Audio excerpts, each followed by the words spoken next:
ধন্যবাদ ইয়াহিয়া ভাই, অত্যন্ত চমৎকার এবং অনেক ইনফরমেটিভ আলোচনা আমরা শুনছি। এনলাইটেনিং মনে হচ্ছে আমার কাছে।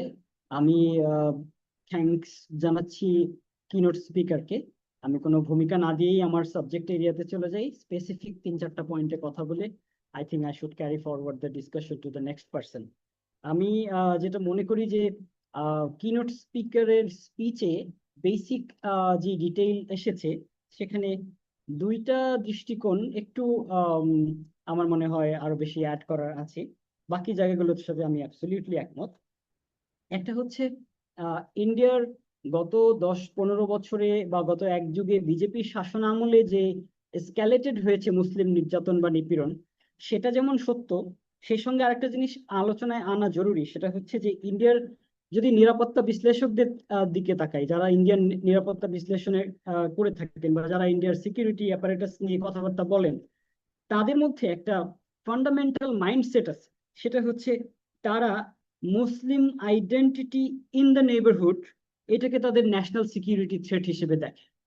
এইটা একটা ফান্ডামেন্টাল মাইন্ডসেট। এইটা শুধুমাত্র বিজেপি লেড বা বিজেপি ঘরানার বুদ্ধিজীবীদের মধ্যে নয়, বরং এইটা একটা ইন্ডিয়ান থট প্রসেসের ফ্রেমওয়ার্ক, বেসিক ফ্রেমওয়ার্ক, যেটা 1947-এর পর থেকেই ছিল।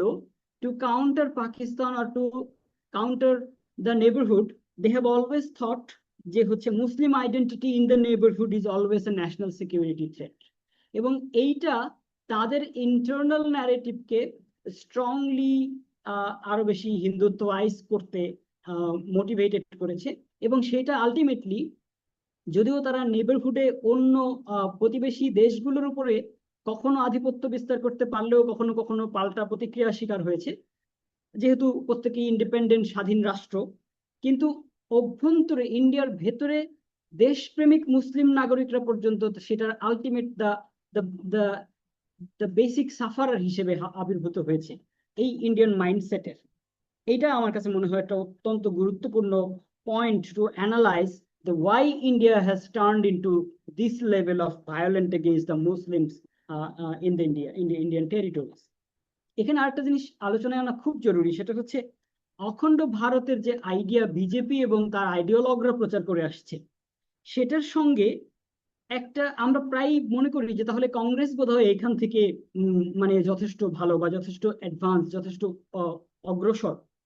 এখানে আমার মনে হয় কংগ্রেসকে বিশ্লেষণ করার ক্ষেত্রে এইটা উল্লেখ করা জরুরি যে আমরা যদি বিজেপিকে বলি স্ট্রেট ফরওয়ার্ড হিন্দুত্ব, তাহলে কংগ্রেসকে আমাদের সফট হিন্দুত্ব হিসেবে ব্যাখ্যা করতে হতে পারে। এবং কংগ্রেসও তাদের পলিটিক্যাল অ্যাপ্রোচ কখনোই বিজেপির হিন্দুত্বয়াইজড হয়ে যাওয়ার কাউন্টার হিসেবে কংগ্রেস সেকুলারাইজড হয়নি, বরং বিজেপির হিন্দুত্ব হওয়ার পরে কংগ্রেস টিকে থাকার স্বার্থে সে আরো হিন্দুত্বকে গ্রহণ করেছে। আমরা এটা দেখতে পাই গত 3টা ইলেকশনে কংগ্রেসের গ্র্যাজুয়ালি মুসলমানদেরকে তাদের দল থেকে প্রার্থী করার হার কমে যাওয়ার মাধ্যমে।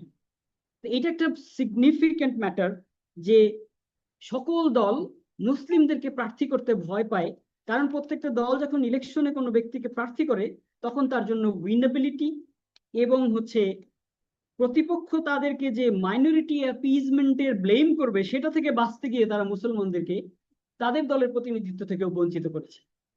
এটা থেকে আইডেন্টিফাই হয় যে not only BJP but also এই কংগ্রেস এবং all many other parties in India have been motivated with this Hindutva idea.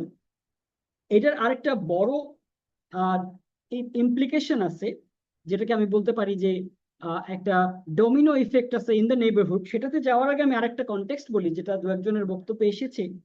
সেটা হচ্ছে এই ভারতের নাগরিকরা মুসলিমরা কিন্তু ফান্ডামেন্টালি ভারতে থাকতে চায় এবং they have no intention to move out or they have no intention to disrespect their national identity. এইখানে একটা অদ্ভুত ব্যাপার, আমরা নন ভারতীয় হয়ে, আমরা মুসলিম আইডেন্টিটির প্রতি সিম্প্যাথাইজড হয়ে, আমরা ভারতের মুসলমানদের জন্য কল্যাণাকাঙ্ক্ষী হয়ে কিছু বক্তব্য রাখছি বা কিছু চিন্তা করছি। এখানে আমরা ভারতীয় মুসলমানরা বা মুসলিম লিডার্সরা কিভাবে ব্যাপারটাকে দেখেন, সেই জায়গাটাতে আমাদের আরো বেশি এঙ্গেজমেন্ট, আরো বেশি ডিসকাশন হওয়া প্রয়োজন। আনফরচুনেট রিয়েলিটি হচ্ছে 1947 সালের যে দেশ ভাগ হয়েছিল, আমরা হয়তো বলতে পারি যে থ্যাঙ্কস টু জিন্নাহ এবং ওই সময়ের সেই লিডার্সদেরকে যারা অন্তত আমাদের ভূখণ্ডগুলোকে আলাদা ভূখণ্ড হিসেবে ভাগ করতে পেরেছিলেন বা নিয়ে আসতে পেরেছিলেন।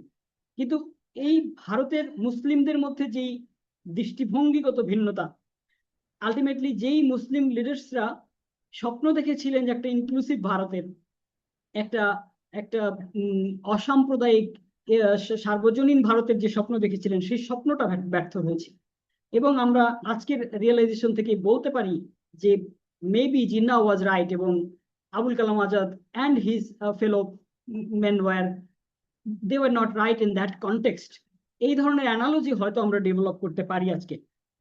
এখানে আমাদের আরেকটা কনটেক্সট, সেই রিয়েলাইজেশন, এখনো কি ভারতীয় মুসলমানদের এই রিয়েলাইজেশন এসছে? নট নেসেসারিলি, বরং স্টিল নাও ইন্ডিয়ান মুসলিমস তাদের এই উপলব্ধি আছে যে তারা মনে করছেন যে তারা এখনো সেই যে ইনক্লুসিভ ভারতের সংগ্রাম তারা করেছেন, সেই সংগ্রামের মধ্যেই তাদের আলটিমেট ফেট বা আলটিমেট ফিউচার হিসেবে তারা দেখছেন। এবং গ্লোবাল রিয়ালিটিতে স্টিল নতুন করে মুসলিমদেরকে রিঅ্যালোকেট করার তো কোনো সমাধান নাই। সেক্ষেত্রে আমরা আরো কিছু ইমপ্লিকেশন, যেটাকে আমি ডোমিনো ইফেক্ট বলছিলাম, সেটা হচ্ছে যে এই রিয়ালিটির কারণে আমাদেরকে বুঝতে হবে যে ভারতীয় মুসলমানদেরকে তাদের ন্যাশনাল আইডেন্টিটি, তাদের নাগরিক সত্তা এবং তাদের সিটিজেনশিপ রাইটস এর জায়গা থেকেই আমাদের তাদের পক্ষে কথা বলা যেতে পারে। এবং সেজন্য হিউম্যান রাইটস এর আসপেক্টস গুলোতে অন্য আলোচকরা যা বলেছে আমি তার সঙ্গে সেটাকে স্ট্রংলি আন্ডারলাইন করছি। আমার কাছে যেটা মনে হয় যে এই রিয়ালিটির কয়েকটা ইমপ্লিকেশন আছে। একটা হচ্ছে যে ভারত যখন স্ট্রংলি এই হিন্দুত্ববাদ দ্বারা ডমিনেটেড হয়েছে, বিজেপি এবং অন্য সকল দল ক্রমান্বয়ে হিন্দুত্বের প্রতি দ্বারা মোটিভেটেড হয়েছে বাই হোয়াট এভার মিনস, সেইটার রিফ্লেকশন হিসেবে তাদের চিন্তা জগতে তাদের নেবারহুড সম্পর্কে একটা পারসেপশন তৈরি হয়েছে। ভারতের মিডিয়া বলেন, তাদের ইন্টেলিজেন্সিয়া বলেন, প্রত্যেকে মনে করে যে বোধহয় বাংলাদেশ একই ধরনের একটা রেসিপ্রোকাল কমিউনালিজমের মধ্য দিয়ে যাচ্ছে।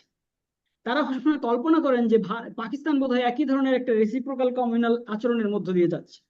এবং সেই জন্য তাদের মধ্যে সবসময় একটা বয়ান বিরাজ করে যে বাংলাদেশে হিন্দুদের উপর নিপীড়ন হচ্ছে বা বাংলাদেশে হিন্দুরা নিরাপদ নয়।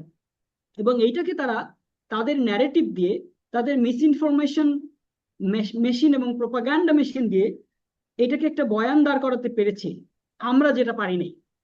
এখানে আমরা ভারতে মুসলিমরা নিপীড়নের শিকার হচ্ছে এই বয়ান দাঁড় করাতে পারি নাই, উল্টা কাউন্টার বয়ান দাঁড়িয়েছে যে বাংলাদেশি হিন্দুরা নিরাপদ নয়। এখানে আরেকটা বড় আসপেক্ট রয়েছে, সেটা হচ্ছে গত 10 বছরে আমরা যদি বাংলাদেশে আমাদের নেইবারহুডে আমাদের যেই অমুসলিম নাগরিকরা রয়েছেন তাদের মধ্যেও এই হিন্দুত্বার প্রভাব বেড়েছে।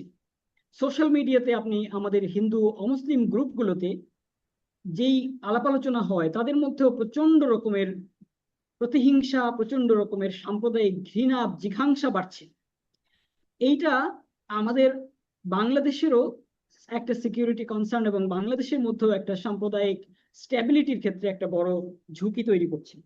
তো এখানে আমাদের কাজ করার আছে, আমাদের ফোকাস করার আছে যে আমাদের বাংলাদেশের হিন্দুরা যে একটা অসাম্প্রদায়িক সমাজে বসবাস করতো দীর্ঘদিনের, বাংলাদেশের যে অসাম্প্রদায়িকতার যে বিউটি, সেই বিউটিটা আমরা এই ইন্ডিয়ান হিন্দুত্ব আর ইনফিল্ট্রেশনের কারণে আমরা এটাকে হারিয়ে ফেলতে যাচ্ছি কিনা, সেই কনসার্নটা থেকেও আমাদের এই আমাদের দেশের যে মাইনরিটি কমিউনিটি এবং অমুসলিম কমিউনিটির সঙ্গে আমাদের এঙ্গেজমেন্ট, ডিসকাশন এবং শেয়ারিং বাড়ানো খুবই ইম্পর্টেন্ট মনে হচ্ছে।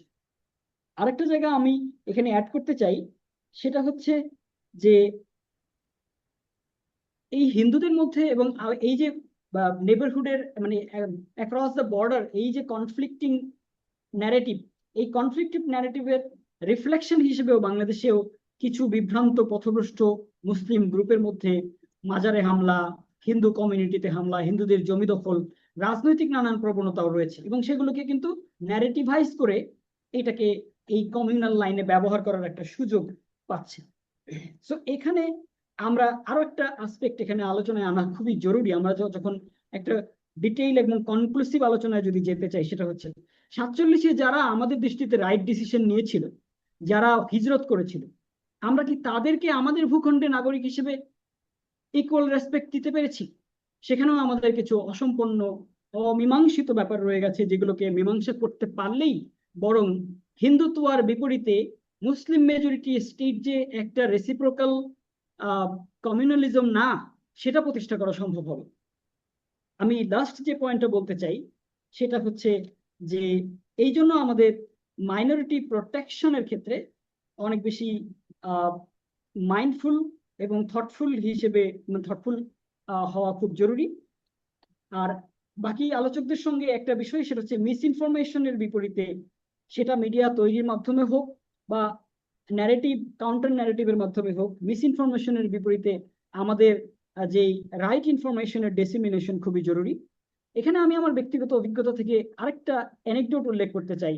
রিসেন্টলি 5ই আগস্টের পরে বাংলাদেশে যখন বা ভারতে যখন বলা হচ্ছিল যে বাংলাদেশে হিন্দুদের উপর নিপীড়ন হচ্ছে, কলকাতায় দাঁড়িয়ে বাংলাদেশ থেকে যাওয়া কিছু হিন্দু ভাই কিন্তু এই কথার প্রতিবাদ করেছিলেন, এবং তারা এত স্ট্রংলি বলেছিলেন যে তারা বাংলাদেশে সেফ আছে।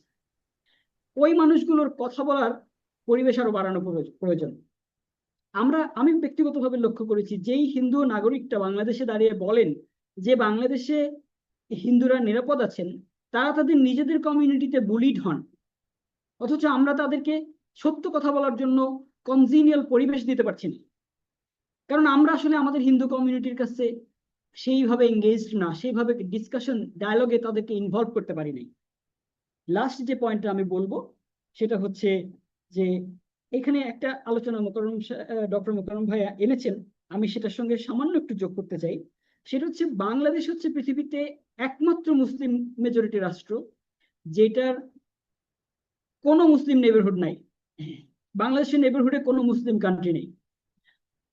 অ্যাডিশনালি বাংলাদেশ হচ্ছে পৃথিবীতে সেই মুসলিম রাষ্ট্র যে আনকন্ডিশনালি কন্টিনিউয়াসলি ইসরায়েলের বিরুদ্ধে এবং প্যালেস্টাইনের পক্ষে অবস্থান করে এসেছে।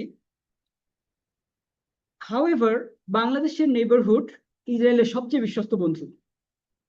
আমি আলোচনা শুরু করেছিলাম যেখানে আমি বলেছিলাম যে ইন্ডিয়ার ইন্টেলিজেন্সিয়া এবং ইন্ডিয়ার পলিটিক্যাল অ্যানালিস্ট, বিশ্লেষক এবং সিকিউরিটি অ্যাপারেটাস বাংলাদেশকে এবং তার নন হিন্দু নেবারহুডকে সে সিকিউরিটি থ্রেট হিসেবে দেখে।